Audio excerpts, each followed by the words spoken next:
Kerala cricket അസോസിയേഷനിലെ പീഡനം സംബന്ധിച്ച media one വാർത്ത നിയമസഭയിൽ ഉന്നയിച്ചു കെ രാമ എം.എൽ.എ. ഗുസ്തി ഫെഡറേഷനിൽ ബ്രിജ്ഭൂഷണെതിരെ ഉയർന്ന ആരോപണങ്ങളെക്കാൾ വലുതാണ് KCA പരിശീലകന്റെ പീഡനമെന്ന് കെ രാമ പറഞ്ഞു. പരിശീലകൻ മനുവിനെതിരെ 6 പോക്സോ കേസുകൾ എടുത്തിട്ടുണ്ടെന്ന് മന്ത്രി വീണ ജോർജ് മറുപടി നൽകി.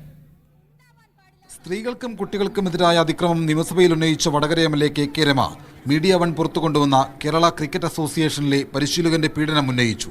ഫിറ്റ്നസ് കാണിക്കാൻ പെൺകുട്ടികളോട് നഗ്ന ഫോട്ടോ പരിശീലകൻ ആവശ്യപ്പെട്ടെന്ന് രമ പറഞ്ഞു.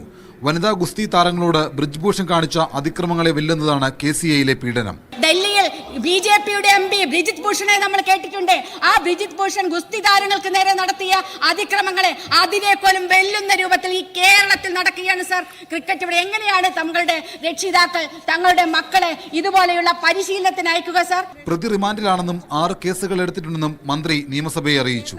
ബ്രിജ്ഭൂഷന്റെ കാര്യത്തിൽ കേന്ദ്രം സ്വീകരിച്ച നിലപാടല്ല KCAയിലെ പീഡനത്തിൽ കേരള സർക്കാർ സ്വീകരിച്ചതെന്ന് മന്ത്രി വീണ ജോർജ് മറുപടി നൽകി. പ്രായപൂർത്തിയാകാത്ത പെൺകുട്ടികൾക്കെതിരെ ലൈംഗിക അതിക്രമം നടത്തിയ സംഭവത്തിൽ കന്റോൺമെന്റ് പോലീസ് സ്റ്റേഷൻ, ഇന്ത്യൻ ശിക്ഷാ നിയമം, പോക്സോ നിയമം എന്നിവയിലെ വിവിധ വകുപ്പുകൾ പ്രകാരം 6 കേസുകളാണ് രജിസ്റ്റർ ചെയ്തിട്ടുള്ളത്.